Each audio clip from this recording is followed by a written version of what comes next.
रामचन्द्राय जनकराजचामनोहराय मामकाभीष्टदाय मैदमङ्गलम् कोसलेसाय मन्दहासदासपोषणाय वासवादिविनुत सत्वरदमङ्गलम्। ఓం శ్రీ మహాగణాధిపతయే నమః. సరస్వత్యై నమః. శ్రీ గురుభ్యో నమః. హరి ఓం. శ్రీ సీతారామాభ్యాం నమః. వాల్మీకి మహర్షి విరచిత శ్రీమద్ రామాయణమునందలి బాలకాండమునందు 44వ సర్గము యథాతథ అనువాదము. భగీరథుడు పవిత్ర గంగాజలాలతో సగరపుత్రులు అంటే తన ముత్తాతలకు పుణ్యలోకములను ప్రాప్తింపచేసేటువంటి ఘట్టం. ఆ విధంగా గంగ తనను అనుసరిస్తూ వస్తూ ఉంటే భగీరథుడు పాతాళమున తన ముత్తాతలు భస్మరాశిగా పడి ఉన్నటువంటి ప్రదేశానికి చేరాడు. గంగాజలములు ఆ భస్మరాశిని ముంచెత్తుతూ ఉంటే సృష్టికర్త అయినటువంటి బ్రహ్మ ప్రత్యక్షమై మహారాజుతో పలుకుతూ ఉన్నాడు. ఓ నరేంద్ర, భగీరథ, మహాత్ముడైన సగరుని 60,000 మంది కుమారులకు ప్రేతత్వము నుండి విముక్తులైనారు. వెంటనే వారు దేవతల వలె స్వర్గమునకు చేరారు. ఓ రాజా, ఈ లోకమున సాగర జలములు ఉన్నంత వరకు సగరుని పుత్రులు దేవతలు ఆ తేజోమయమైనటువంటి వారి ప్రక్కన దేవతలలాగానే స్వర్గంలో ఉంటారు. ఈ గంగ నీకు పెద్ద కూతురు అవుతుంది.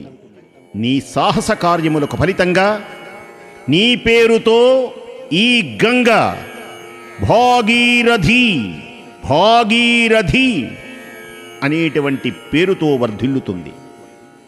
స్వర్గం, మర్త్యం, పాతాళం ఈ లోకమునందు అంటే 3 లోకములందు ఈ నది ప్రవహించటం వలన దీనికి త్రిపథగా అనేటువంటి పేరు శాశ్వతమవుతుంది.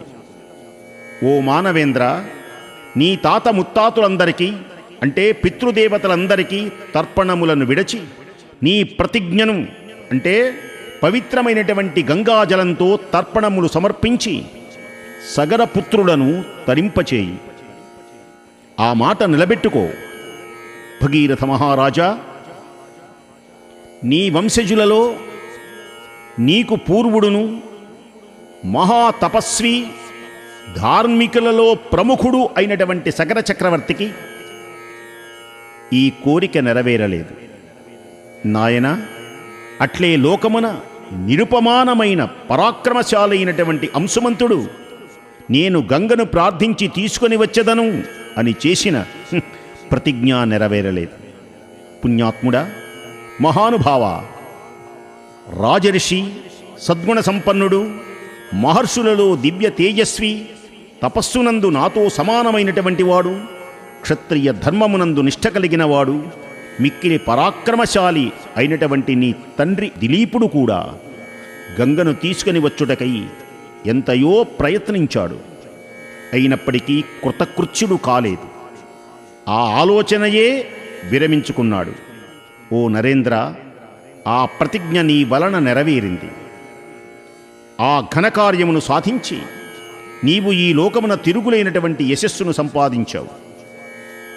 ఈ గంగావతరణ మహత్కార్య కారణమున నీవు గొప్ప ధర్మమును ఆచరించి సాటిలేనటువంటి ప్రతిష్టను పొందావు. ఓ రాజశిరోమణి, ఈ పరమ పవిత్ర గంగాజలములలో స్నానమాచరించు. పునీతుడవై పుణ్యఫలములను పొందు. నీ పితృదేవతలందరికీ తర్పణాది కార్యక్రమములు ఆచరించు.